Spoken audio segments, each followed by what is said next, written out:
খাইলাম দাইলাম ঘুরলাম শুধু এই দুনিয়ার মাঝে। কেউ কি জানে সেই ঘড়িটা লাগবে কয়দিন কাজে? টিক টিক টিক টিক যে ঘড়িটা বাজে ঠিক ঠিক বাজে। কেউ কি জানে সেই ঘড়িটা লাগবে কয়দিন কাজে? আসসালামু আলাইকুম ওয়া রাহমাতুল্লাহি ওয়া বারাকাতুহু। أعوذ بالله من الشيطان الرجيم. بسم الله الرحمن الرحيم. قال رب اشرح لي صدري ويسر لي أمري واحلل عقدة من لساني يفقه قولي واجعل لي وزيرا من أهلي هارون أخي اشدد به أزري وأشركه في أمري كي نسبحك كثيرا ونذكرك كثيرا إنك كنت بنا بصيرا قال قد أوتيت سؤلك يا موسى. আল্লাহ তাআলা ইরশাদ করেন, মুসা আলাইহিস সালাম আল্লাহর নিকট দোয়া করলেন, হে রব, আমার সিনা, আমার হৃদয় আপনি প্রশস্ত করুন, আর আমার দায়িত্ব, আমার বিষয় আপনি আমার জন্য সহজ করুন, আর আমার জবানের জিহ্বার জড়তা আপনি দূর করুন, যাতে করে মানুষ আমার কথা বুঝে। আর আমার পরিবার থেকে আপনি আমার একজন সাহায্যকারী নির্ধারণ করুন, আমার ভাই হারুনকে। তার মাধ্যমে আপনি আমার শক্তিকে দৃঢ় করুন, আর তাকে আমার দায়িত্বে শরীক করুন, যাতে করে আমরা দুইজন বেশি করে আপনার তাসবিহ পাঠ করি এবং বেশি করে আপনার জিকির করি। নিশ্চয় হে রব, আপনি আমাদের প্রতি সর্বদ্রষ্টা রয়েছেন। আলহামদুলিল্লাহ আযীমুল ইহসান ওয়াসিউল ফাদলি ওয়াল জুদি ওয়াল ইমতিনান ওয়া আশহাদু আল লা ইলাহা ইল্লাল্লাহ ওয়াহদাহু লা শারীকা লাহ আর রহিমুর রহমান আল করিমুল মান্নান وأشهد أن سيدنا ونبينا محمدا عبد الله ورسوله سيد ولد عدنان صلى الله تعالى عليه وعلى آله وصحبه والتابعين لهم بإحسان. أما بعد, এই উলামা সুহুর মাহফিলে উপস্থিত সম্মানিত সভাপতি, আমার সামনে ভূমিষ্ঠ এই উম্মতের রাহবার সম্মানিত উলামায়ে কেরাম, সূরাত তাহা থেকে 12টি আয়াত 25 থেকে 36 পর্যন্ত তিলাওয়াত করলাম এবং এর সরল অনুবাদ উপস্থাপন করলাম। এই 12টি আয়াতের আলোকে যারা নবীদের ওয়ারিস হন, যারা নবীদের উত্তরসূরি হন, তাদের উপর আল্লাহর পক্ষ থেকে কত কঠিন দায়িত্ব, দিল সংকীর্ণ হয়ে যায়, এত কঠিন বোঝা, জবান বন্ধ হয়ে যায়, আল্লাহর নিকট দোয়া চেয়ে দিলকে প্রশস্ত করতে হয়, মুখের জড়তা দূর করতে হয়, সহযোগী সাহায্যকারী প্রার্থনা করতে হয়। এমন কঠিন দায়িত্ব দিয়ে আল্লাহ তাআলা আমাদেরকে পৃথিবীতে পাঠিয়েছেন। এই আয়াতগুলোর আলোকে আমরা জানার চেষ্টা করব যে যে উলামায়ে কেরামদের উপর আল্লাহর পক্ষ থেকে কত কঠিন দায়িত্ব রয়েছে। আল্লাহ তাআলা আমাদের সবাইকে এই দায়িত্ব বুঝার এবং দায়িত্ব আঞ্জাম দেওয়ার তৌফিক দান করুন। সম্মানিত উলামায়ে কেরাম, আমি আমার আলোচনার শুরুতে স্মরণ করতে চাই 5 আগস্টের পূর্বের পরিস্থিতির কথা। দীর্ঘদিন যাবৎ কোরআন সুন্নাহর ঝান্ডা যারা উত্তোলন বাংলাদেশে যারা করতেন, উলামায়ে কেরামদের উপর কেমন একটি কঠিন নির্যাতন, নিষ্পেষণ, জুলুম, অত্যাচার চলছিল। জগদ্দল একটি পাথর তাদের উপর চাপিয়ে দেওয়া হয়েছিল। ইন্না ফিরআউনা আলা ফিল আরদ, ফি আরদি বাংলাদেশ, বাংলার জমিনে ফিরআউন বাড়াবাড়ি করেছিল। ওয়া জাআলা আহলাহা শিয়ান, দলে উপদলে জনগণকে বিচ্ছিন্ন করে রেখেছিল। ইয়াস্তাদঈফু তাইফাতাম মিনহুম, এক দলকে সে দুর্বল করে রেখেছিল। জুলুম, অত্যাচার, শোষণ গুম, হামলা মামলা আয়নাঘর দিয়ে তাদেরকে নিপীড়িত করে রেখেছিল। যারা কোরআনের কথা বলতেন, সুন্নাহের কথা বলতেন, উলামায়ে কেরামদের উপর কঠিন থেকে কঠিন সে জুলুম চালাচ্ছিল। ইউদাব্বিহু আবনাআহুম, তাদের ছাত্রদেরকে, সন্তানদেরকে সে জবাই করত। ওয়া ইস্তাহয়ি নিসাআহুম, নারীদেরকে সে চাকরানি বানিয়েছিল, তাদেরকে পর্যন্ত সে গ্রেফতার করেছিল। ইন্নাহু কানা মিনাল মুফসিদিন, জমিনের মধ্যে সে ফাসাদ সৃষ্টি করেছে, কঠিন ষড়যন্ত্র করেছিল। কিন্তু আল্লাহ তাআলা আমাদেরকে সেই জালিমের হাত থেকে বাঁচিয়েছেন, আলহামদুলিল্লাহ। ফাআতাল্লাহু বুনিয়ানাহুম মিনাল কাওয়াইদ, মূল ভিত্তি থেকে আল্লাহ তাআলা তাদের সকল ষড়যন্ত্রের ইমারতকে ভেঙে দিয়েছেন। ওয়া আতাহুমুল আযাবু মিন হাইথু লা ইয়াশউরুন, এমন দিক থেকে তাদের উপর গজব এসেছে তারা কল্পনাও করে নাই। এখন পর্যন্ত তারা কিং কর্তব্য বিমূঢ় হয়ে আছে, আসলে কি আমাদের পতন হয়েছে? আল্লাহ তাআলা দয়া করে আমাদেরকে এই জালিমের হাত থেকে বাঁচিয়েছেন, উলামায়ে কেরামদেরকে বাঁচিয়েছেন, আলহামদুলিল্লাহ। আল্লাহ তাআলা বলছেন, এটা দেখার বিষয়, চিন্তার বিষয়। আলাম তারা, তুমি কি দেখো না? কাইফা ফাআলা রাব্বুকা বিআসহাবিল ফিল, তোমার রব হাতিওয়ালাদের সাথে তোমার রব কি সিদ্ধান্ত নিয়েছেন? কাইফা ফাআলা রাব্বুকা বিআবরাহা, আল্লাহ বলতে পারতেন, আবরাহা না বলে বলেছেন আসহাবিল ফিল, হাতিওয়ালা ছিল। হাতি হচ্ছে সেই যুগের অত্যাধুনিক অস্ত্র। সেই যুগে হেঁটে যারা যুদ্ধ করত তাদের থেকে অত্যাধুনিক অস্ত্র ছিল। যারা উঠে যুদ্ধ করত, ঘোড়ায় যুদ্ধ করত, খচ্চরে যুদ্ধ করত। কিন্তু হাতি দিয়ে, অত্যাধুনিক অস্ত্র দিয়ে সে এসেছিল আল্লাহর ঘরকে ভেঙে দেওয়ার জন্য। আলাম ইয়াজআল কাইদাহুম ফি তাদলিল, আল্লাহ বলেন আমি তাদের সকল ষড়যন্ত্রকে নস্যাৎ করে দিয়েছি। বর্তমান ফিরআউন জালিম ফ্যাসিস্ট অত্যাধুনিক অস্ত্র, হেলিকপ্টার দিয়ে, কারেন্ট বন্ধ করে, নেট বন্ধ করে সে চেষ্টা করেছিল উলামায়ে কেরামদের আওয়াজকে স্তব্ধ করে দিতে, কোরআন সুন্নাহর আওয়াজকে বন্ধ করে দিতে। আলাম ইয়াজআল কাইদাহুম ফি তাদলিল, আল্লাহ তাআলা তাদের সব ষড়যন্ত্র নস্যাৎ করে দিয়েছেন। ওয়া আরসালা আলাইহিম তায়রান আবাবিল, ছাত্রদেরকে আল্লাহ তাআলা তাদের উপর পাঠিয়েছেন আবাবিল, পাখির মতো।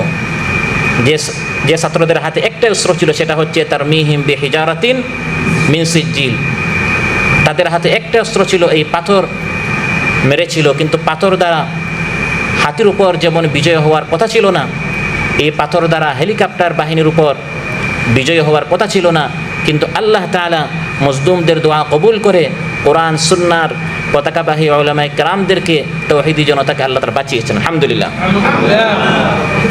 আল্লাহ তাআলা তাদের হাত ভেঙে দিয়েছেন, তাদের ছাত্র সংগঠনকে আল্লাহ তাআলা নিষেধ করে দিয়েছেন।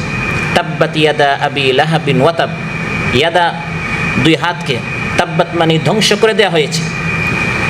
বর্তমান যুগের যে আবু লাহাব ছিল, হাতকে আল্লাহ তাআলা ভেঙে দিয়েছেন, শক্তিকে আল্লাহ তাআলা শেষ করে দিয়েছেন, সংগঠনকে আল্লাহ তাআলা নিষেধ করে দিয়েছেন, আলহামদুলিল্লাহ।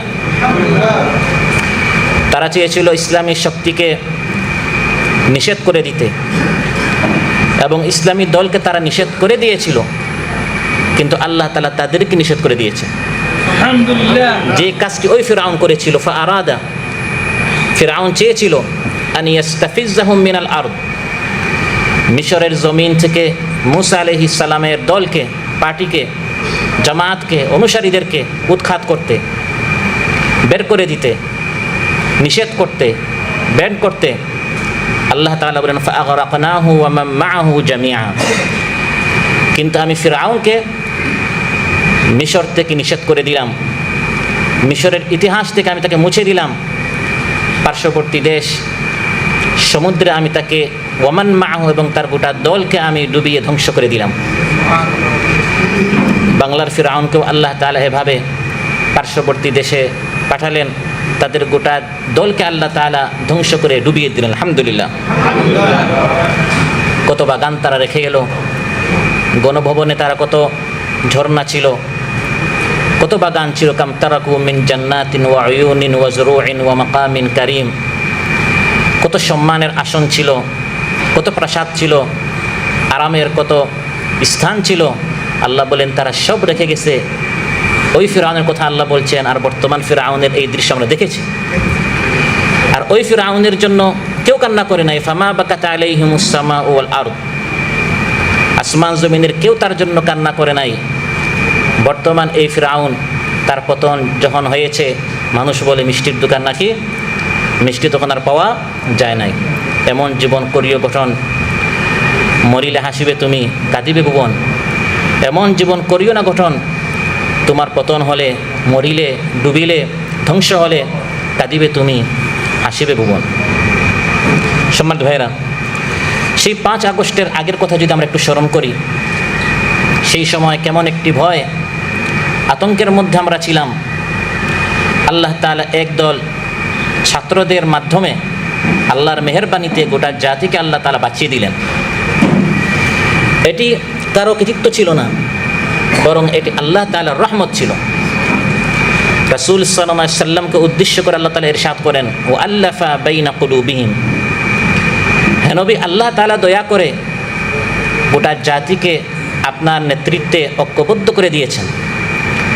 লাউ আনফাকতা মা ফিল আরদি জামিআন মা আল্লাফতা বাইনা কুলুবিহিম ওয়ালাকিন্নাল্লাহা আল্লাফা বাইনাহুম, আপনি যদি অঢেল সম্পদ খরচ করে, পুরা জমিন খরচ করে যদি তাদেরকে ঐক্যবদ্ধ করতে চাইতেন, এক প্ল্যাটফর্মে আনতে চাইতেন, আপনি পারতেন না। ওয়ালাকিন্নাল্লাহা, কিন্তু আল্লাহ দয়া করে সবাইকে ঐক্যবদ্ধ করেছেন। আল্লাহ তাআলা যে কথাটি রাসূল সাল্লাল্লাহু আলাইহি সাল্লামকে বলেছেন, কেমন জানি আমাদেরকে উদ্দেশ্য করে তার বলছেন। বিগত 16-17 বছর কত চেষ্টা করা হলো, কিন্তু আল্লাহ তাআলা সর্বশেষ বিজয় দান করলেন একদল ছাত্রদের নেতৃত্বে। আলহামদুলিল্লাহ। ছাত্রদের যে দাবি ছিল, উই ওয়ান্ট জাস্টিস, এটা কোরআনের দাবি। ওয়া আকিমুল ওয়াজনা বিল কিসত, জাস্টিস, ন্যায়, ইনসাফ, এই দাবি নিয়ে কোরআন এসেছে। কিন্তু তাদের এই দাবির বিপক্ষে জালিম সরকার তাদেরকে গুম করলো, খুন করলো, টিকে থাকতে পারলো না। রাসূল সাল্লাল্লাহু আলাইহি ওয়াসাল্লামের এবং সাহাবায়ে কেরামদের রিদওয়ানুল্লাহি আজমাইনদের একই অবস্থা ছিল। 5 আগস্টের যে অবস্থা মক্কাতুল মুকাররমা, সে অবস্থা ছিল। আর 5 আগস্ট পরবর্তী অবস্থা মদিনাতুল মুনাওয়ারায় ছিল। মদিনাতুল মুনাওয়ারায় যখন রাসূল সাল্লাল্লাহু আলাইহি ওয়াসাল্লাম হিজরত করলেন, তখন উন্মুক্ত আল্লাহ তাআলা জমিনটাকে করে দিলেন। মক্কায় দারুল আরকামে গোপনে বৈঠক করতে হতো। জুমার নামাজ পড়া যেত না, ঈদের নামাজ পড়া যেত না। মদিনাতুল মুনাওয়ারায় আল্লাহ তাআলা বন্ধ রাস্তা খুলে দিলেন, বন্ধ দরজা আল্লাহ তাআলা উন্মুক্ত করে দিলেন। যেরকম এখন দেশে ইসলামী দলগুলো ওপেনলি উন্মুক্ত বাতাসে তারা রাজপথে সভা সমাবেশ করছে, কেউ তাদেরকে নিষেধ করেছেন। আলহামদুলিল্লাহ। এখন আল্লাহ তাআলা আমাদেরকে আগের কথা স্মরণ করতে বলছেন। ওয়াজকুরু, স্মরণ করো, ইদ আনতুম কালিল, এক সময় তোমরা সংখ্যায় কম ছিলে। মুস্তাদআফুনা ফিল আরদ, জমিনে তোমাদেরকে দুর্বল করে রাখা হতো, তোমাদেরকে দুর্বল তোমরা পরিগণিত হতে। তাখাফুনা আন ইয়াতাখাত্তাফাকুমুন নাস, সবসময় তোমরা এই ভয় আতঙ্কে ছিলে কে তোমাদেরকে আয়না ঘরে নিয়ে যায়। ইয়াতাখাত্তাফাকুম হচ্ছে বর্তমান পরিভাষা আয়না ঘর, গুম করা, হাইজ্যাক করা। কোথায় যায় কেউ জানে না, এটাকে আরবিতে তাখাত্তুফ বলা হয়। বর্তমান আধুনিক পরিভাষা হচ্ছে আয়না ঘরে নিয়ে যাওয়া। আল্লাহ তাআলা বলেন ফাআওয়াকুম, আল্লাহ তাআলা জালিমের পতন ঘটিয়ে তোমাদেরকে এখন আশ্রয় দিয়েছেন। ওয়া আইয়াদাকুম বিনাসরিহ, তার মদদ দ্বারা তোমাদের সাহায্য করেছেন। লাআল্লাকুম তাশকুরুন, যাতে করে তোমরা শুকরিয়া আদায় করো। আলহামদুলিল্লাহ। ওয়া ইয নাজ্জাইনাকুম মিন আলি ফিরআউন, 5 আগস্ট পরবর্তী এখন স্মরণ করো আগের কথা। আমি তোমাদেরকে এই ফিরআউনের হাত থেকে বাঁচিয়েছি।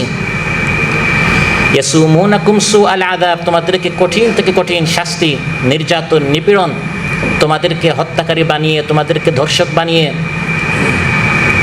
নাটক সাজিয়ে, নাশকতার কথা বলে তোমাদেরকে গ্রেফতার করতো, ফাঁসির কাস্টে ঝুলাতো, যাবজ্জীবন কারাদণ্ড দিত, সুস্থ মানুষকে হত্যা করে ফেলতো, শহীদ করতো। ইউযাব্বিহুনা আবনাআকুম ওয়া ইস্তাহয়ুনা নিসাআকুম, এই কঠিন বিপদ থেকে আল্লাহ তাআলা বাঁচিয়েছেন। তার তারপর আল্লাহ তাআলা বলেন ওয়া ইয তাআযানা রাব্বুকুম লা ইন শাকারতুম লা আযীদান্নাকুম ওয়া লা ইন কাফারতুম ইন্না আযাবি লাশাদীদ। জালিমকে তার পতন ঘটিয়েছি, তোমাদেরকে বাঁচিয়েছি, এখন তোমাদের দায়িত্ব যে শুকরিয়া আদায় করা। শুকরিয়া আদায় করলে আমি আল্লাহ তাআলা এই বিজয়টাকে আরও বাড়িয়ে দিব, আরও প্রতিষ্ঠিত করব। আর কুফরি করলে আল্লাহ তাআলা হচ্ছেন নিজে প্রশংসিত এবং অমুখাপেক্ষী। সম্মানিত উলামায়ে কেরাম, 5 আগস্ট পরবর্তী এই পরিস্থিতির আমরা শুকরিয়া কীভাবে আদায় করব? একজন আলিম হিসাবে, কোরআন সুন্নাহর ধারক বাহক হিসাবে আল্লাহ তাআলা জালিমের পতন ঘটিয়েছেন। এখন এই বাগানকে সাজানোর দায়িত্ব হচ্ছে নেতৃত্বে আসতে হবে উলামায়ে কেরামদেরকে। অনেক কাজ আল্লাহ তাআলা সহজ করে দিয়েছেন। একটু চিন্তা করেন, যদি 5 আগস্টের পর সে টিকে যেত, আজ আমরা ঘরোয়া রেস্টুরেন্টে একত্রিত হতে পারতাম না। দয়া করে আল্লাহ তাআলা তার পতন ঘটিয়েছেন, আমাদেরকে জালিমের হাত থেকে বাঁচিয়েছেন। এখন আমাদের দায়িত্ব কমে নাই, আলিম হিসেবে এখন আমাদের দায়িত্ব বেড়েছে। বাংলাদেশে যদি এখন একজন নবী থাকতেন, একজন রাসূল থাকতেন, তার এখন যে দায়িত্ব হতো, ওরাথাতুল আম্বিয়া হিসাবে এখন এই দায়িত্ব আমার আপনার কাঁধে এসে পড়েছে। সেটা হচ্ছে কি, হুয়াল্লাযী আরসালা রাসূলাহু বিল হুদা ওয়া দীনিল হাক্কি লিইয়ুযহিরাহু আলাদ দীনি কুল্লিহি ওয়ালাউ কারিহাল মুশরিকুন। আল্লাহ তাআলা বলেন, যুগে যুগে আমি রাসূলদেরকে পাঠিয়েছি হিদায়াত এবং দ্বীনে হক সহকারে। কেন? ওই কিতাবটা শুধু খতম করার জন্য, শুধু পড়ানোর জন্য, শুধু মুখস্থ করার জন্য না। এগুলো হতে হবে, এগুলো হচ্ছে প্রাথমিক কাজ।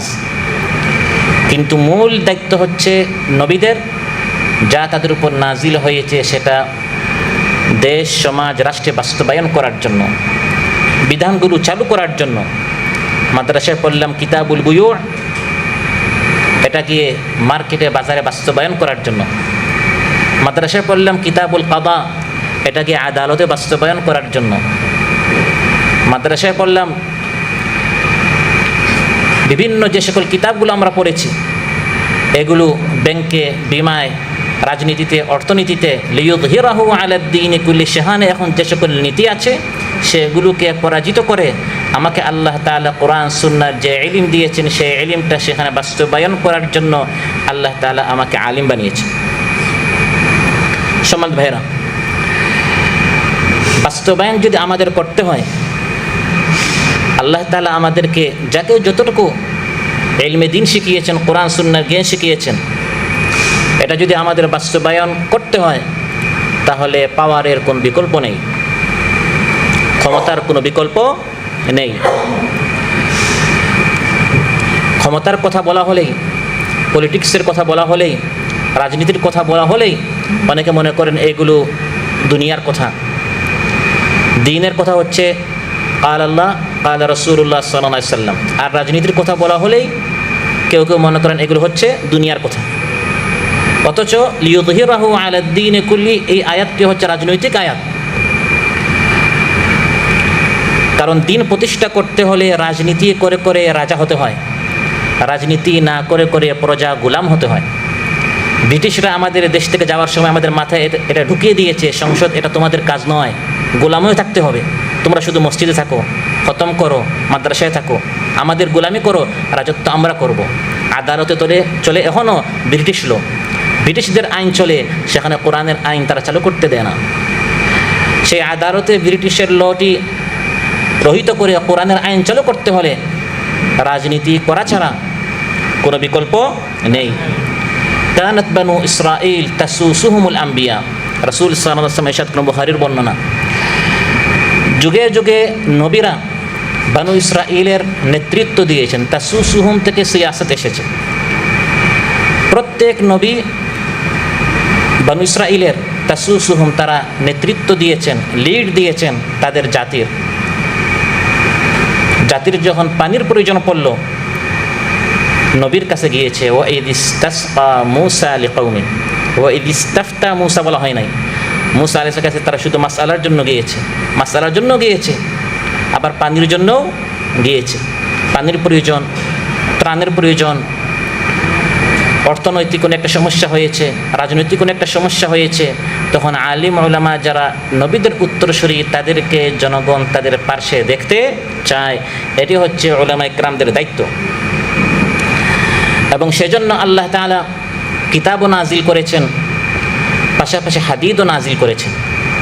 এই দুইটা জিনিস আল্লাহ তাআলা একত্রে একই আয়াতে উল্লেখ করেছেন। কারণ ইন্নাল্লাহা লা ইয়াযিগু বিস-সুলতানি মা লা ইয়াযিগু বিল কুরআন। কোরআন দ্বারা অনেক কিছু হয় না যা সুলতান দ্বারা হয়। যেমন আমাদের দেশে কত কোরআনের মক্তব, মাদ্রাসা, মাহফিল, কিন্তু কোরআন বাস্তবায়ন করা যাচ্ছে না যতক্ষণ পর্যন্ত এই আইন পাশ না হবে। আল্লাহ ছাড়া অন্যের সামনে মাঝে রেখে সাজদা করলে 500 রিয়াল গারামা, সুদি লেনদেন করলে 1000 রিয়াল গারামা। এই আইন করা হলেই, যেরকম এখানে কারো মুখে মাস্ক ছিল না, মাস্কের আইন করা মাত্রই ওয়াজ করতে হয় নাই, মাহফিল করতে হয় নাই, মুখে অটোমেটিক মাস্ক চলে আসছে, মোবাইলে এহতেরাজ নামক অ্যাপসটি চলে আসছে। কোরআনের মধ্যে আল্লাহ তাআলা অনেক আইন বলেছেন, এগুলো বাস্তবায়ন করার সিস্টেম হচ্ছে লোহাটি হাতে নিতে হবে। লাকাদ আরসালনা রুসুলানা বিল বাইয়িনাতি ওয়া আনজালনা মাআহুমুল কিতাবা ওয়াল মিজানা লিয়াকুমান নাসু বিল কিসত ওয়া আনজালনাল হাদিদ। একদিকে কিতাব দিয়েছি, অন্যদিকে হাদিদ দিয়েছি। লোহা হাদিদ আল্লাহ তাআলা কেন দিয়েছেন? ওয়ালিয়া'লামাল্লাহু মান ইয়ানসুরুহু ওয়া রুসুলাহু বিল গায়ব। আল্লাহ এবং তার রাসূল সাল্লাল্লাহু আলাইহি সাল্লামের দ্বীনকে বিজয় করার জন্য।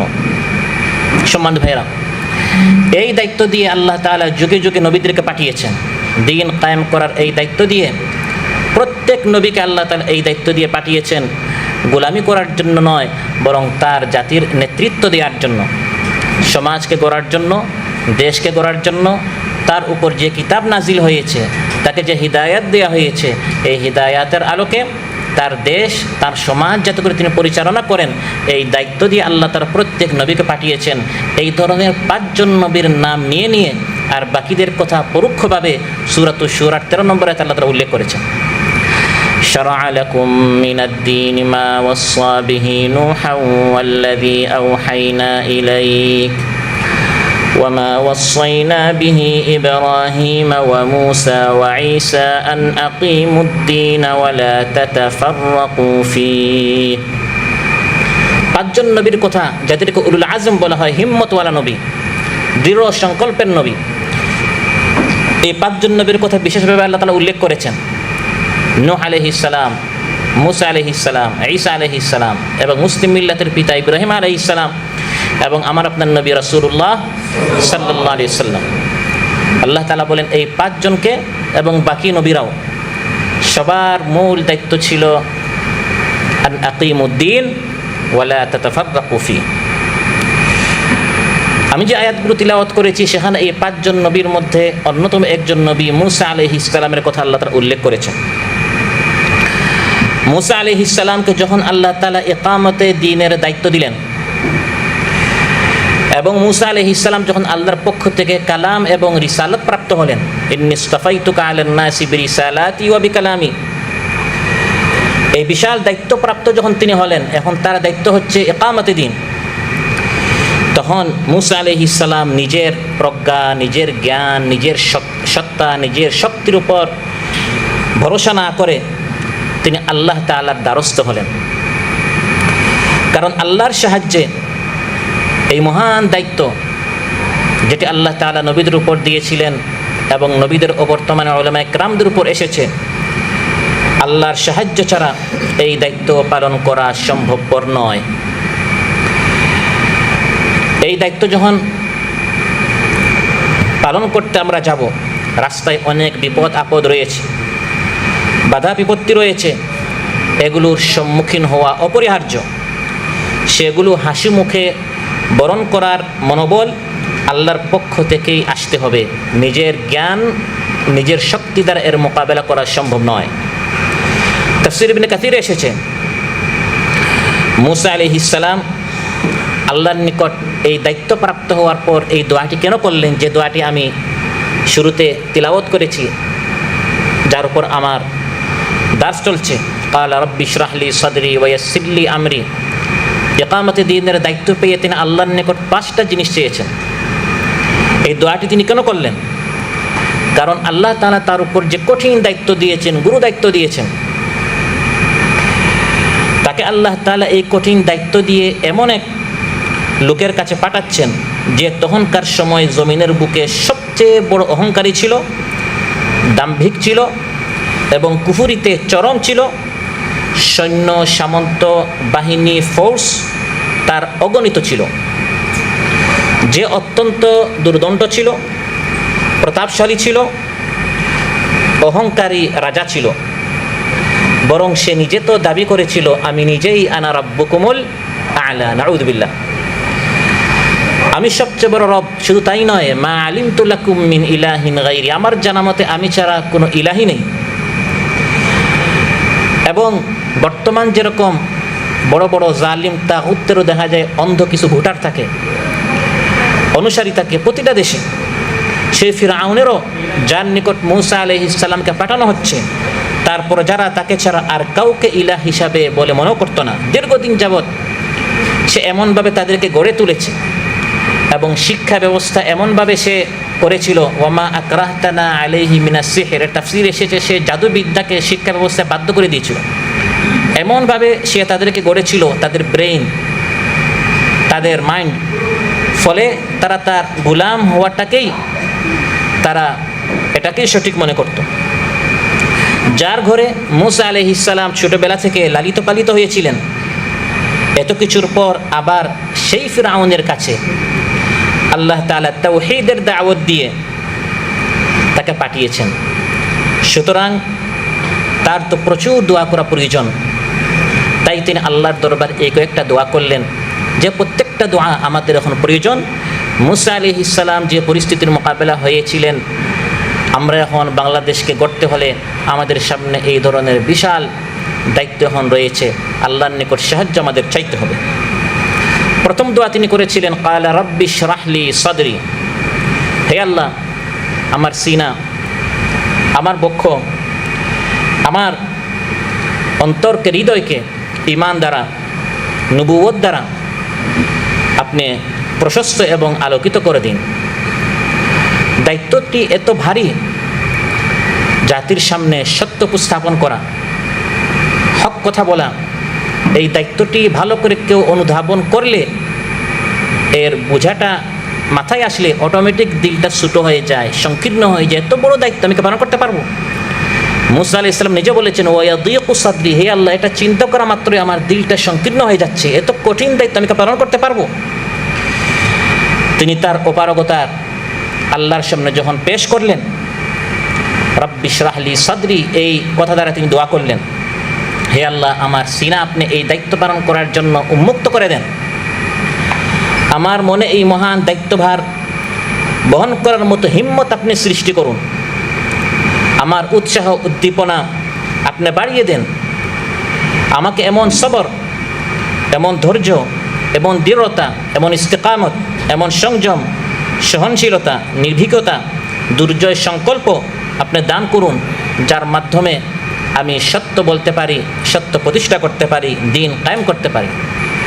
আমার অন্তরে এমন প্রশস্ততা আপনি দান করুন যেন ঈমানের দাওয়াত মানুষের কাছে পৌঁছানোর ক্ষেত্রে তাদের পক্ষ থেকে যে কটু আসবে, কটু কথা আসবে, উপহাস আসবে, মস্কারি আসবে, এগুলো শোনার মতো, সহ্য করার মতো বিরাট দিল আপনি আমাকে দান করুন। এই দায়িত্ব পালন করার আগে মূসা আলাইহিস সালাম আল্লাহর নিকট দোয়া করেছেন। দোয়া থেকেই বোঝা যায় আমাদের উলামায়ে কিরামদের দায়িত্ব কত বেশি। সুবহানাল্লাহ।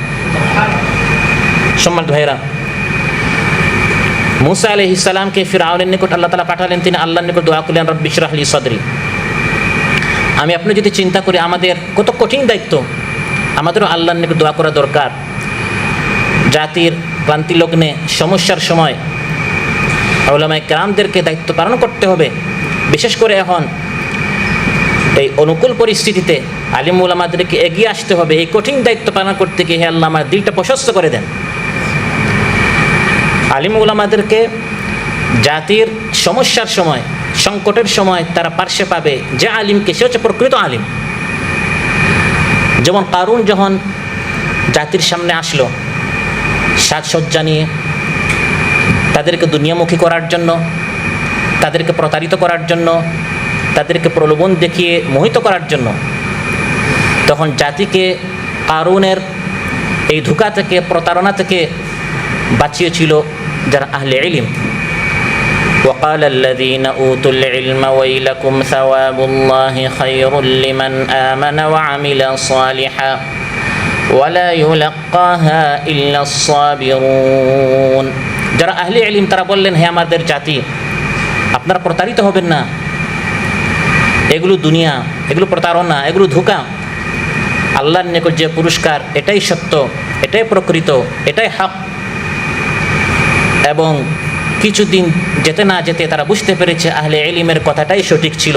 ওয়া আসবাহাল্লাযীনা তামান্নাউ মাকানাহু বিল আমস ইয়াকুলুনা ওয়াইকা আন্নাল্লাহা ইয়াবসুতুর রিজকা লিমান ইয়াশাউ মিন ইবাদিহি ওয়া ইয়াকদির। মুসা আলাইহিস সালাম এই দায়িত্ব পালন করতে গিয়ে আল্লাহর নিকট 5টা দোয়া করেছেন। প্রথম দোয়া হচ্ছে রাব্বি ইশরাহ লি সাদরি। দ্বিতীয় দোয়া হচ্ছে ওয়াইয়াসসির লি আমরি, হে আল্লাহ কঠিন দায়িত্ব আমার, গোটা উম্মতের ফিকির, গোটা জাতির সংশোধন, জাতিকে সংস্কার করা, জাতির ইসলাহ করা, মানব সেবা, সমাজ সেবা, এত বিশাল দায়িত্ব দিয়ে আপনি আমাকে এই পৃথিবীতে পাঠিয়েছেন। মানব মণ্ডলীর কল্যাণের জন্য আপনি আমাকে সৃষ্টি করেছেন। কুনতুম খায়রা উম্মাতিন উখরিজাত লিন-নাস। এই গুরু দায়িত্ব, এই কঠিন দায়িত্ব, হে আল্লাহ আমার পক্ষে এটা পালন করা সম্ভব নয় যদি আপনি সহজ করে না দেন। ওয়ায়াসসির লি আমরি, হে আল্লাহ আপনি আমার বিষয়টা সহজ করুন। আল্লাহ তাআলা যদি সহজ বিষয়কে কঠিন করেন, এটাকে কেউ সহজ করতে পারবে না। আর বিশাল কাজকে যদি আল্লাহ তাআলা সহজ করে দেন, কঠিন কাজকে যদি আল্লাহ আসান করে দেন, বিষয়টা আপনার জন্য একবার আসান হয়ে যাবে। সুবহানাল্লাহ। সো ইবনে হিব্বানে এসেছে রাসূল সাল্লাল্লাহু আলাইহি ওয়াসাল্লাম এই দোয়া প্রায় সময় করতেন, আল্লাহুম্মা লা সাহলা ইল্লা মা জাআলতাহু সাহলা ওয়া আনতা তাজআলুল হাযানা ইযা শি'তা সাহলা। হে আল্লাহ আপনি যে বিষয়টাকে সহজ করেন এটাই সহজ, আপনি চাইলে কঠিন বিষয়কে সহজ করে ফেলতে পারেন। মুসা আলাইহিস সালাম আল্লাহর নিকট এই দোয়া করেছেন ওয়ায়াসসির লি আমরি। প্রথম দোয়া ছিল ইশরাহ লি সাদরি, দ্বিতীয় দোয়া ছিল ওয়ায়াসসির লি আমরি, তৃতীয় দোয়া হচ্ছে আরও গুরুত্বপূর্ণ, ওয়াহলুল উকদাতাম মিন লিসানি ইয়াফকাহু কাওলি। হে আল্লাহ ইকামতে দ্বীনের দায়িত্ব দিয়ে আপনি আমাকে পাঠিয়েছেন, জাতিকে সংস্কার করার দায়িত্ব দিয়ে আপনি আমাকে পাঠিয়েছেন। আপনার কথাগুলো যদি আমি তাদেরকে বুঝাতে না পারি, ব্যক্ত করতে না পারি, আমার মুখের জড়তার কারণে, অস্পষ্টতার কারণে, তাহলে আমি তো দায়িত্ব পালন করতে পারবো না, আমার জন্য কঠিন হয়ে যাবে। হে আল্লাহ দয়া করে আমার জবানের জড়তা আপনি দূর করুন, ইয়াফকাহু কাওলি, যাতে করে মানুষ আমার কথা বুঝতে পারে। সুবহানাল্লাহ। মুসা আলাইহিস সালামের জবানে সামান্য জড়তা ছিল, পরে এটা আল্লাহ তাআলা তাকে সুস্থ করে দিয়েছেন, যেটা এই দোয়ার শেষে আসছে, কাদ উতিতা সু'লাকা ইয়া মুসা, হে মুসা তোমার শব্দ আমি কবুল করেছি। তার মুখের জড়তা দূর হয়েছিল, কিন্তু ফিরআউন পরবর্তীতেও তাকে এটা নিয়ে মুশকারি করতো, আম্মা আনা খায়রুম মিন হাযাল্লাযী হুয়া মাহিনুন ওয়া লা ইয়াকাদু ইউবিন। মুসা তো ঠিকমতো কোনো একটা কথাও বলতে পারে না, এটা আগের কথা সে স্মরণ করিয়ে দিয়েছিল, মুশকারি করতো। কিন্তু আল্লাহ তাআলা মুসা আলাইহিস সালামকে তার মুখের জড়তা দূর করে দিয়েছিলেন। আইসারুত তাফাসির এভাবে এসেছে, আবার তাফসির ইবনে কাসিরে এসেছে যে তার মুখের জড়তা বাকি ছিল, শুধু দাওয়াত দেওয়ার সময় তার মুখের জড়তা দূর হয়ে যেত। সুবহানাল্লাহ। যেটা এখন আমরা দেখি অনেক হাফিজ কোরআন তিলাওয়াত করার সময় মুখের জড়তা দূর হয়ে যায়, খুতবার সময়, দার্সের সময় মুখের জড়তা দূর হয়ে যায়, কথা বলার সময় আবার জড়তা থাকে। এটা মুসা আলাইহিস সালামের এটা ছিল।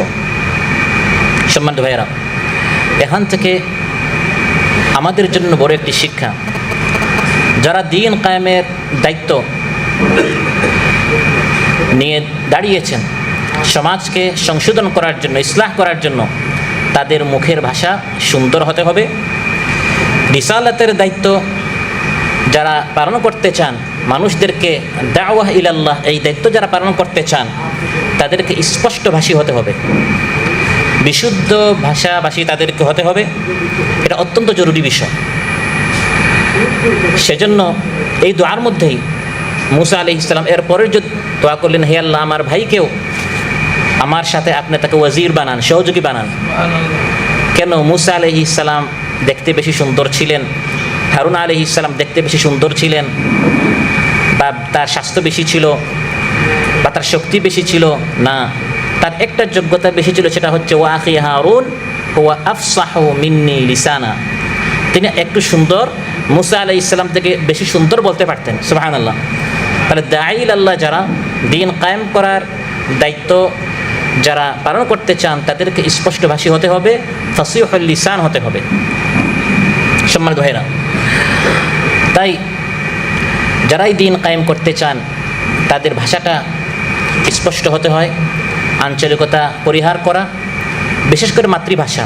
কারণ প্রত্যেক নবীকে আল্লাহ তাআলা পাঠিয়েছিলেন মাতৃভাষায়। ওয়ামা আরসালনা মির রাসূলিন ইল্লা বিলিসানি কওমিহি লিয়ুবাইয়িনা লাহুম ফাইন্নামা ইয়াসসারনাহু বিলিসানিকা লিতুবাশশিরা বিহিল মুত্তাকিনা ওয়া তুনদিরা বিহি কওমান লুদ্দা। সহজ করে, যাতে করে মাতৃভাষায় আল্লাহর কালাম, আল্লাহর রিসালাত মানুষের নিকট পৌঁছানো যায়। এজন্য প্রত্যেক কিতাব আল্লাহ তাআলা মাতৃভাষায় নাজিল করেছেন। কোরআন নাজিল করেছেন আরবি ভাষায়, তাওরাত নাজিল করেছেন হিব্রু ভাষায়, জাবুর নাজিল করেছেন ইউনানি ভাষায়, আর ইনজিল সুরিয়ানি ভাষায়, যাতে করে জাতির সামনে আল্লাহর দাওয়াতটি সহজে উপস্থাপন করা যায়। যারা দাওয়াত কবুল করে তাদের সামনে যাতে করে সহজ করে উপস্থাপন করা যায়।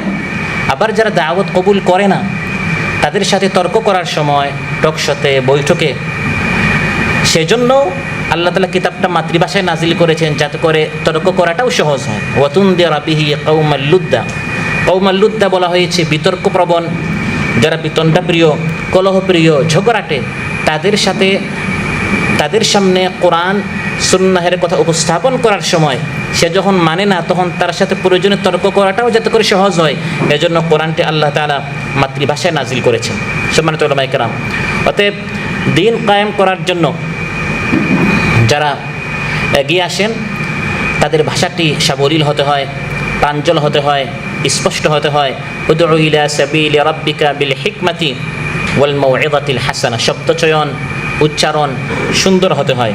রাসূল সাল্লাল্লাহু আলাইহি ওয়াসাল্লাম শ্রেষ্ঠ শুদ্ধভাষী ছিলেন। সুবহানাল্লাহ।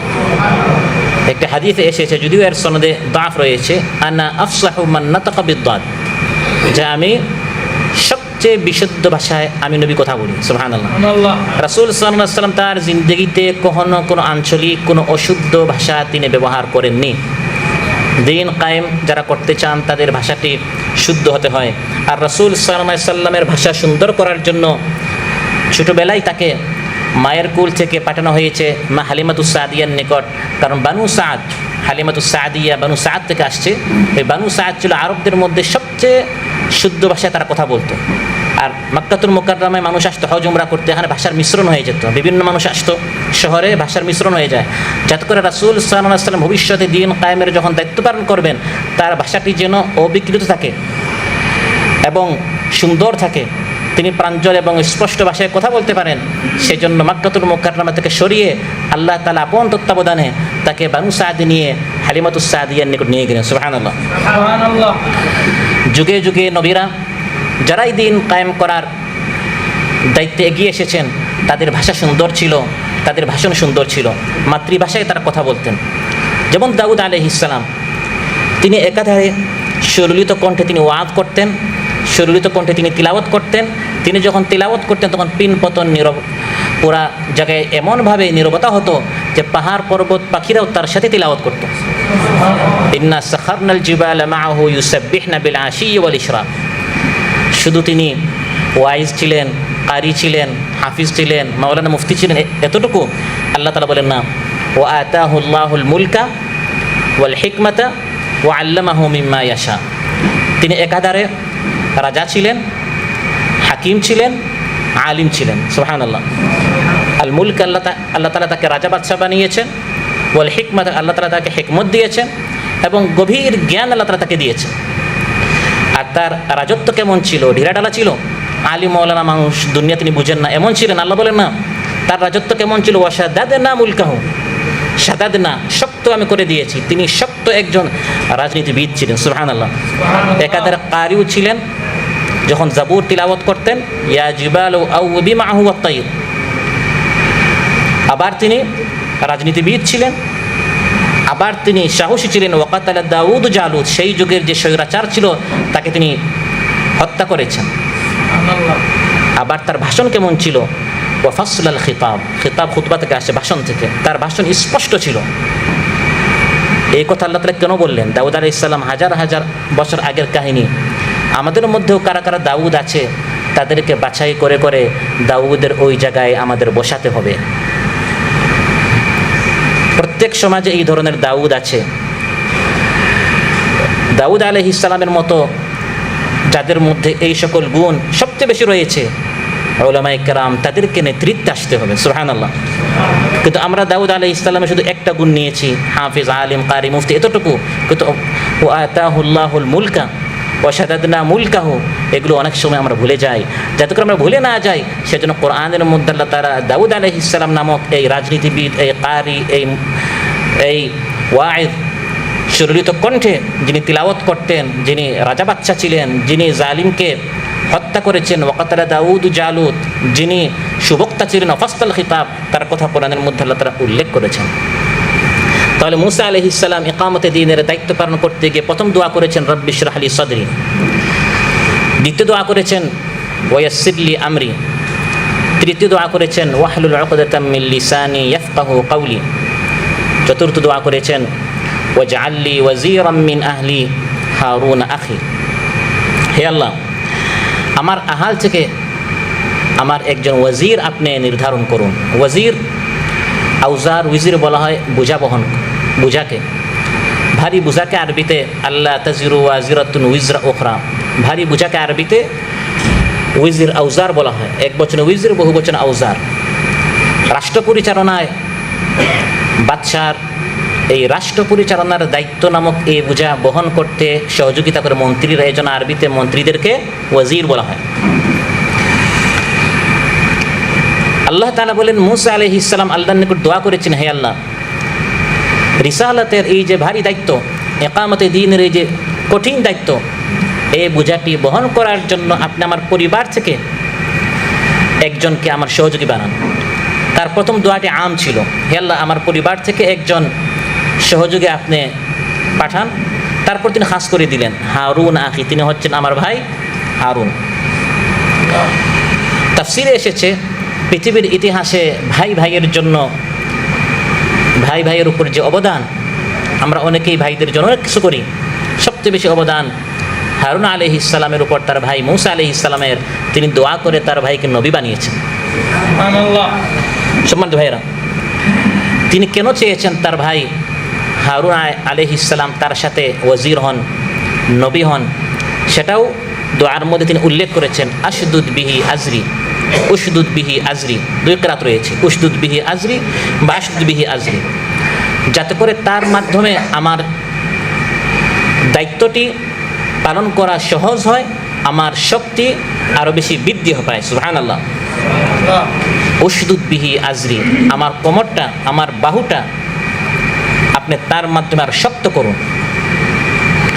তাহলে দিন কায়েমের দায়িত্ব পালন করতে গিয়ে যদি আমার একজন সহযোগী আমি পাই, এবং সেই সহযোগীদের সংখ্যা 1, 2, 3 হতে হতে 10 হয়, 20 হয়, 100 হয়, বাড়তে থাকে এবং এটা একটা সংগঠনে পরিণত হয়, তাহলে একজনে দিন কায়েম করা সহজ না একটা সংগঠনের মাধ্যমে দিন কায়েম করাটা সহজ? কোনটা?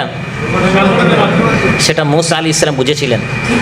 সেজন্য একা দায়িত্ব পালন করতে না গিয়ে আল্লাহর নিকট তিনি বলেছেন, হে আল্লাহ, ইজতিমাঈভাবে, সম্মিলিতভাবে, সাংগঠনিকভাবে আমরা চাই যে 2 জন মিলে আমরা এই দায়িত্ব পালন করব। ইস্পাত কঠিন দেয়ালের মতো, সীসা ঢালা প্রাচীরের মতো দিন কায়েমের এই দায়িত্ব পালন আমাদের করতে হবে। ইন্নাল্লাহা ইউহিব্বুল্লাযীনা ইউকাতিলুনা ফী সাবিলিহি সাফফান কাআন্নাহুম বুনিয়ানুম মারসুস। আল্লাহ তাআলা তাদেরকে ভালোবাসেন যারা ইস্পাত কঠিন দেয়ালের মতো, সীসা ঢালা প্রাচীরের মতো আল্লাহর প্রতি তারা সংগ্রাম করে, দিন কায়েম করার আন্দোলন করে। সীসা ঢালা প্রাচীরের মতো এই কাজ করা যাবে যখন একটা সংগঠন হবে, যখন এক দল একত্রিত হবে। অন্যথায় একা তো আর সীসা ঢালা প্রাচীর হওয়া যায় না, একা ইস্পাত কঠিন দেয়াল হওয়া যায় না। সেটার জন্য মুসা দরকার, সাথে হারুন দরকার আলাইহিম আসসালাম। সংখ্যা যখন বাড়বে, সুসংগঠিত হয়ে, ঐক্যবদ্ধ হয়ে দিনের কাজ করতে হবে। সম্মানিত ভাইরা, তাহলে এই আয়াত থেকে যেটা আমরা শিখলাম, দিনের কাজ করতে হলে একক প্রচেষ্টা থেকে সম্মিলিত প্রচেষ্টা হলে, সাংগঠনিক একটা শক্তি হলে দিন কায়েম করাটা সহজ না কঠিন? সহজ। আল্লাহর জমিনে আল্লাহর বিধান প্রতিষ্ঠিত করার লক্ষ্যেই মানব জাতিকে আল্লাহ তাআলা সৃষ্টি করেছেন। আর এই কাজের জন্য মূসা এবং হারুন আলাইহিসসালাম যেরকম একটা জামাত হয়েছেন, আমাদেরকেও দিন কায়েম করার জন্য সুসংগঠিত হওয়া এটা আমাদের জন্য অনিবার্য। ইন্নাল্লাযীনা আমানু ওয়া হাজারু ওয়া জাহাদু ফি সাবিলিল্লাহি ওয়াল্লাযীনা আওয়াউ ওয়া নাসারু উলাইকা বা'দুহুম আউলিয়াউ বা'দ। আল্লাহ তাআলা বলেন, নিশ্চয়ই যারা ঈমান এনেছে এবং আল্লাহর পথে জান ও মাল দিয়ে হিজরত করেছে, আর আরেক দল তাদেরকে সহযোগিতা করেছে, মূসা এবং হারুন আলাইহিসসালাম। এক দল জানমাল দিয়েছে, আরেক দল আওয়াউ ওয়া নাসার সহযোগিতা করেছে। বা'দুহুম আউলিয়া ও বা'দ, একজন আরেকজনের সহযোগী। একটা সংগঠন হয়ে ঐক্যবদ্ধ হয়ে এভাবে দ্বীনের কাজ করতে হয়। সম্মানিত ভাইরা, অতএব দ্বীন কায়েম করতে হলে যারাই যে জায়গায় দ্বীনের কাজ করছে সবাইকে মূল্যায়ন করা।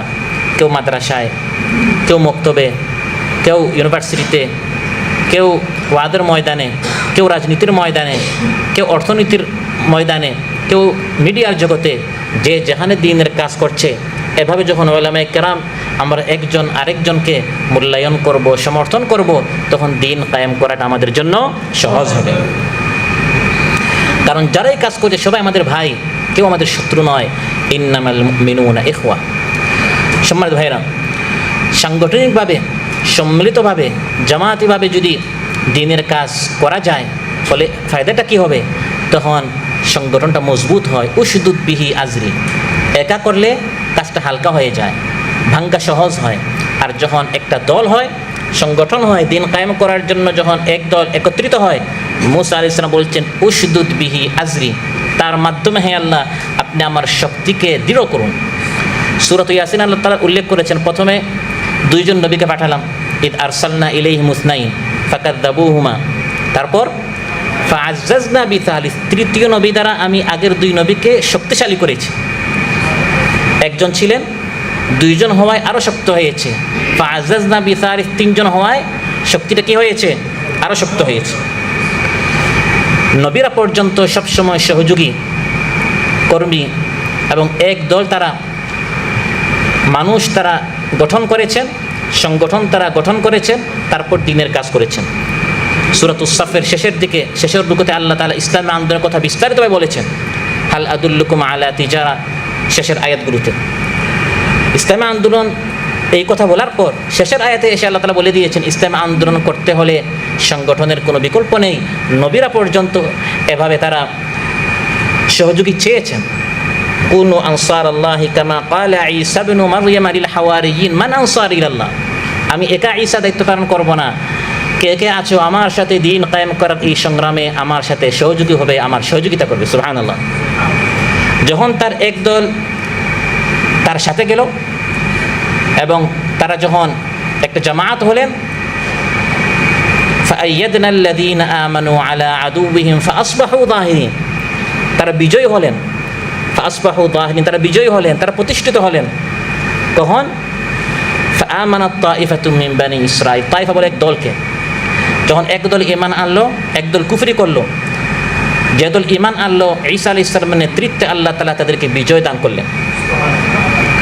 কারণ ঈসা আলাইহিস সালাম তো আল্লাহর পক্ষ থেকে একটা রহমত, ওয়ালিনাজআলাহু রাহমাতাম মিন্না আয়াতাম মিন্না ওয়া রাহমাতাম ওয়া কানা আমরান মাকদিয়া। সম্মানিত ভাইরা, মূসা আলাইহিস সালাম তারপর আল্লাহর নিকট যে দোয়া করলেন সেটা হচ্ছে, হে আল্লাহ, হারুন আলাইহিস সালামকে শুধু আমার ওয়াজির সহযোগী নয়, বরং তাকে আমার মতো আপনি নবী বানান।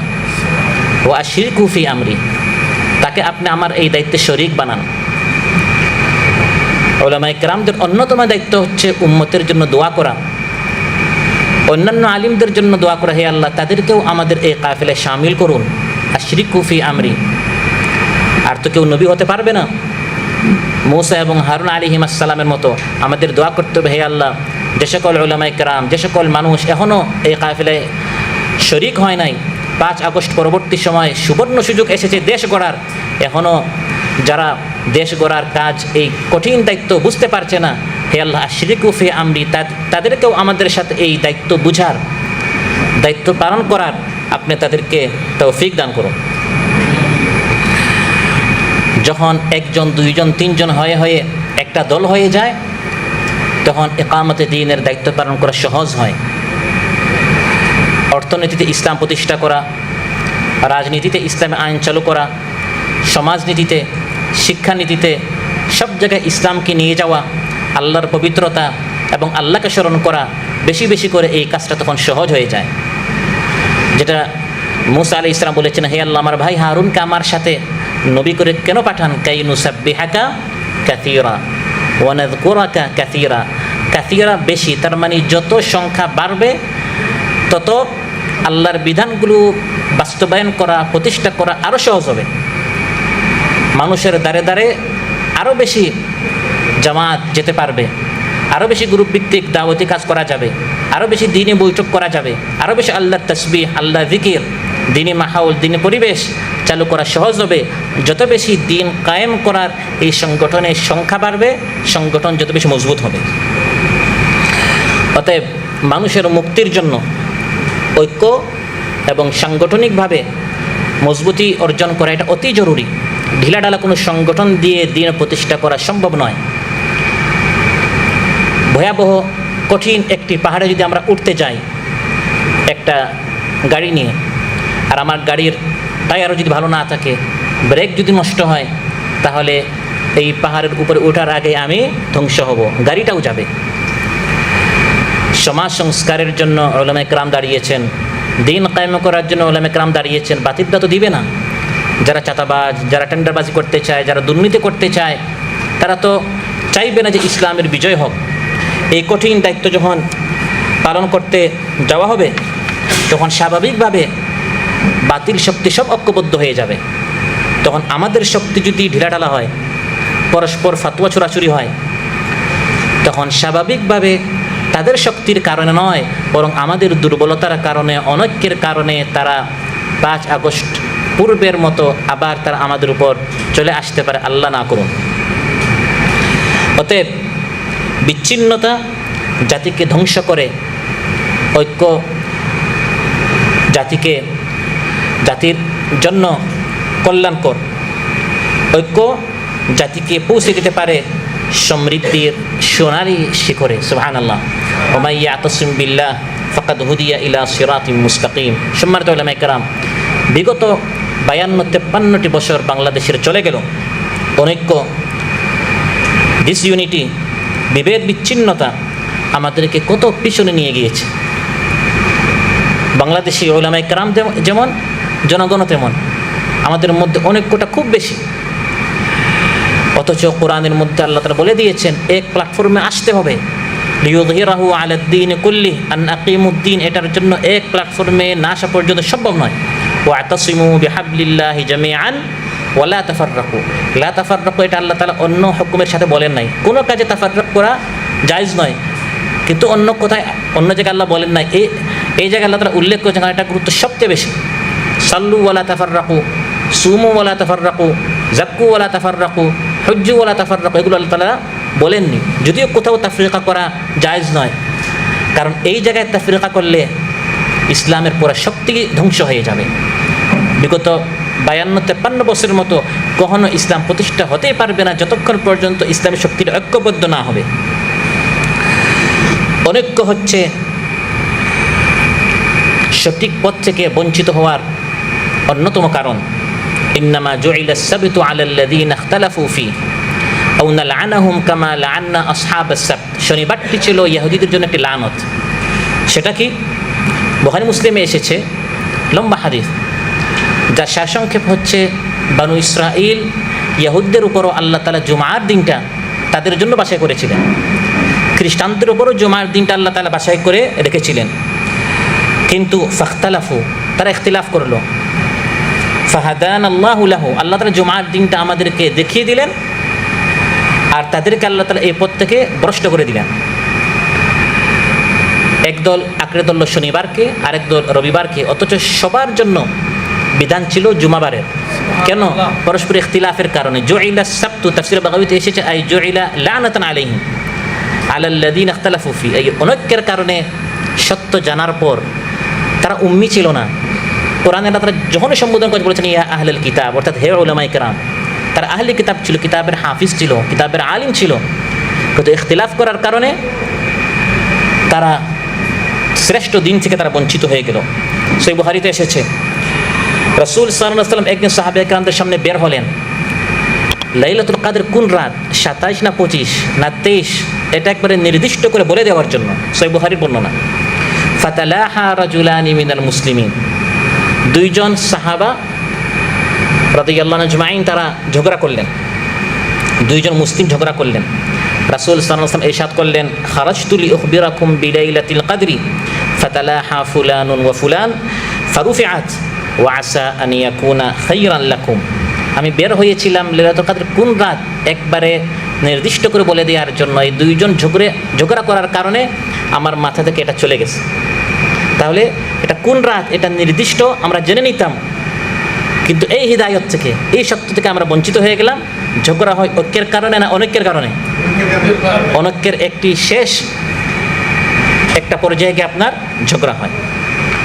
অনুরূপভাবে অনৈক্য ধ্বংসের অন্যতম একটি কারণ। ফাইন্নামা আহলাকা মান কানা ক্বাবলাকুম কাসরাতু মাসাইলিহিম ওয়া ইখতিলাফুহুম আলা আনবিয়াইহিম। বুখারী মুসলিমের বর্ণনা। তাই আল্লাহ তাআলা আমাদেরকে আগের এই সকল উলামাদের মতো হতে আমাদেরকে নিষেধ করেছেন, আহলে কিতাবদের মতো। ওয়ালা তাকুনু, তাদের মতো হইও না, কাল্লাযীনা তাফাররাকু ওয়া ইখতালাফু মিন বা'দি মা জাআহুমুল বায়িনাত। তাদের কাছে ইলম ছিল, বড় বড় তারা ফারিগ ছিল, খিরিজ ছিল, বড় বড় তারা ডিগ্রি অর্জন করেছে, আহবার ছিল। কোরআন বলছে আহবার, রুহবান, বড় বড় ডিগ্রি, কিন্তু ইখতালাফু মিন বা'দি মা জাআহুমুল বায়িনাত। ইলম আসার পর তারা তাফরিকা করেছে। এজন্য এখন তাদের নাম হয়েছে গায়রিল মাগদুবি আলাইহিম ওয়ালাদ দাল্লিন। তারা মাগদুবি হয়েছে, তারা দালিন হয়েছে। ইকামতে দ্বীনের দায়িত্ব কি পালন করবে? এখন তাদের উপর গজব, এখন তাদের উপর আল্লাহর ক্রোধ। এই কাহিনীগুলো কোরআনের মধ্যে উল্লেখ করার পরপরই সূরা আলে ইমরান আল্লাহ তাআলা বলছেন কুনতুম খায়রা উম্মাতিন উখরিজাত লিন-নাস। এখন তাদেরকে সরিয়ে দিয়ে যারা শ্রেষ্ঠ ছিল একসময়, ওয়া আন্নী ফাদ্দালতুকুম আলাল আলামিন, একসময় তারা শ্রেষ্ঠ ছিল, সেখান থেকে তাদেরকে বঞ্চিত করে, তাদেরকে বহিষ্কার করে, তাদেরকে সরিয়ে দিয়ে আল্লাহ তাআলা আমাদেরকে বসিয়ে দিয়েছেন। আমরা যদি একই কাজ করি, উলামায়ে কেরাম জানার পর বুঝার পর একই কাজ যদি আমরা করি, বিগত 50 বছর যেরকম মার খেতে হয়েছে, আল্লাহ না করুন সামনে ভুল করলে আবার হতে পারে এই পরিণতি আসবে। এর জন্য এখন আমাদেরকে ঐক্যবদ্ধ হতে হবে, সংগঠনভুক্ত হতে হবে। যে যার মতো দিনের কাজ করছে তাদেরকে মূল্যায়ন করতে হবে। হকপন্থী যারাই আছেন সবাইকে স্বীকার করতে হবে। তখন ইসলামী শক্তিটা দুর্বল হবে না শক্তিশালী হবে? শক্তিশালী হবে। বাতিল শক্তির ভিতরে তখন কম্পন সৃষ্টি হবে যে হকপন্থীরা তারা এক প্ল্যাটফর্মে চলে আসছে। সম্মানিত ভাইরা, আমাদেরকে তো আল্লাহ তাআলা এক উম্মত করেই সৃষ্টি করেছেন। ইন্না হাযিহি উম্মাতুকুম উম্মাতান ওয়াহিদা। শুধু এক উম্মত নয়, আমাদেরকে এক উৎস করে আল্লাহ সৃষ্টি করেছেন বাবা আদম মা হাওয়া থেকে। ইন্না খালাকনাকুম মিন যাকারিন ওয়া উনসা ওয়াজআলনাকুম শুউবান ওয়া ক্বাবাইলা লিতাআরাফু। শুধু এক উৎস নয়, বরং আমরা হচ্ছে এক দেহ এক প্রাণ। আমার এক আঙ্গুলে ব্যথা হলে যেরকম পুরা শরীর অস্থির হয়ে থাকে, একজন আলিমকে যখন ফাঁসির কাষ্টে ঝুলানো হয়, আরেকজন আলিম তখন শাহবাগে গিয়ে এটা বলতে পারে না যে আমিও এক মত পোষণ করছি। বরং এক দেহ এক প্রাণ হিসাবে সবাইকে এক প্ল্যাটফর্মে আসতে হবে যে আমরা এই জুলুমের প্রতিবাদ জানাচ্ছি। সকল উলামায়ে কেরাম একমত হতে হবে, এক প্ল্যাটফর্মে আসতে হবে যে কোনো আলিমের গায়ে কোনো অবস্থায় কোনো জুলুম করা যাবে না। মাসালুল মুমিনিনা ফি তাওয়াদ্দিহিম ওয়া তারাহুমিহিম ওয়া তাআতুফিহিম মাসালিল জাসাদিল ওয়াহিদ। এক দেহের মতো। ইযা ইশতাকা মিনহু উদুন তাদাআ লাহু সাইরুল জাসাদি বিল হুম্মা ওয়াস সাহর আও বিস সাহরি ওয়াল হুম্মা। আমাদের পারস্পরিক সম্পর্ক হচ্ছে একটি দেয়ালের মতো, একটা প্রাচীরের মতো। আল মুমিনু লিল মুমিনি কাল বুনিয়ান ইয়াশুদ্দু বা'দুহু বা'দা। মুসা আলাইহিস সালাম এই 5টি দোয়া আল্লাহর নিকট করলেন। ইকামতে দ্বীনের দায়িত্ব পালন করার দায়িত্বটি যখন তার উপর আসলো, শেষে বললেন ইন্নাকা কুনতা বিনা বাসীরা। হে আল্লাহ, ছোটোবেলা থেকে যেরকম আপনি আমাকে লালন পালন করেছেন, ফিরআউনের প্রাসাদে আপনি আমাকে বড় করেছেন, পানিতে আমাকে নিক্ষেপ করা হলো, সেখান থেকে আপনি আমাকে বাঁচালেন, মাদিয়ানেও গিয়ে আপনি আমাকে বাঁচালেন, আবার মিশরে আপনি আমাকে নিয়ে আসলেন। ইন্নাকা কুনতা বিনা বাসীর, আপনি আমাকে দেখছেন, আপনি এখন আমাকে বাঁচান, ফিরআউনের জুলুম থেকে আপনি আমাকে বাঁচাবেন। এই দোয়া করলেন। আল্লাহ তাআলা এই 5টি দোয়ার জবাবে বললেন ক্বালা কাদ উতিতা সু'লাকা ইয়া মূসা। হে মূসা, তোমার সকল দোয়া আমি কবুল করলাম। সুবহানাল্লাহ। সম্মানিত উলামায়ে কেরাম, উলামায়ে কেরামদের দাঈল আল্লাহদের বড় একটি হাতিয়ার হচ্ছে দোয়া, উম্মতের জন্য দোয়া করা, জাতির জন্য দোয়া করা যে হে আল্লাহ ওয়াজআল লানা মিন লাদুনকা ওয়ালিয়্যান ওয়াজআল লানা মিন লাদুনকা নাসীরা। জাতির অনেক শক্তি, অনেক মেধা, অনেক অর্থ আছে, বিক্ষিপ্তভাবে এগুলোকে একত্রিত করে এই সত্যকে প্রতিষ্ঠা করার জন্য এক কেন্দ্রিক একটা নেতৃত্ব দরকার, এটাকে লিড দেওয়ার মতো। মিন লাদুনকা ওয়ালিয়্যান, আমরা একজন অভিভাবক চাই। আল্লাহর নিকট দোয়া করতে হবে, যেরকম মুসা আলাইহিস সালাম দোয়া করেছেন, রাসূল সাল্লাল্লাহু আলাইহি ওয়াসাল্লাম দোয়া করেছেন, হে আল্লাহ আইজদাল ইসলাম আহাব্বিল উমরাইনি ইলাই, আপনার নিকট বেশি প্রিয় যে ওমর, হয় আবু জাহেল বা ওমর ইবনুল খাত্তাব, যে কোনো একজনের মাধ্যমে আপনি ইসলামকে জিন্দা করুন। আল্লাহ তাআলা দোয়া কবুল করেছেন। তো এভাবে উলামায়ে কেরামদেরকে দ্বীন কায়েম করার এই আন্দোলনে আমাদের সবাইকে এগিয়ে আসতে হবে, আল্লাহর নিকট দোয়া করতে হবে, দাওয়াতি কাজে এগিয়ে আসতে হবে, এক প্রাণ হতে হবে। আল্লাহ সুবহানাহু ওয়া তাআলা আমাদের সবাইকে তৌফিক দান করুন। যে কথাগুলো বলা হলো, শোনা হলো, এর চেয়ে বেশি আমল করার তৌফিক দান করুন, সবাইকে ঐক্যবদ্ধ হওয়ার তৌফিক দান করুন। দ্বীন কায়েম করার এই কাজে সীসাডালা প্রাচীরের মতো আমাদেরকে ঐক্যবদ্ধ হওয়ার তৌফিক দান করুন। আসসালামু আলাইকুম ওয়া রাহমাতুল্লাহি ওয়া বারাকাতুহু। খাইলাম দাইলাম ঘুরলাম শুধু এই দুনিয়ার মাঝে, কেউ কি জানে সেই ঘড়িটা লাগবে কয়দিন কাজে? টিক টিক টিক টিক যে ঘড়িটা বাজে ঠিক ঠিক বাজে, কেউ কি জানে সেই ঘড়িটা লাগবে কয়দিন কাজে?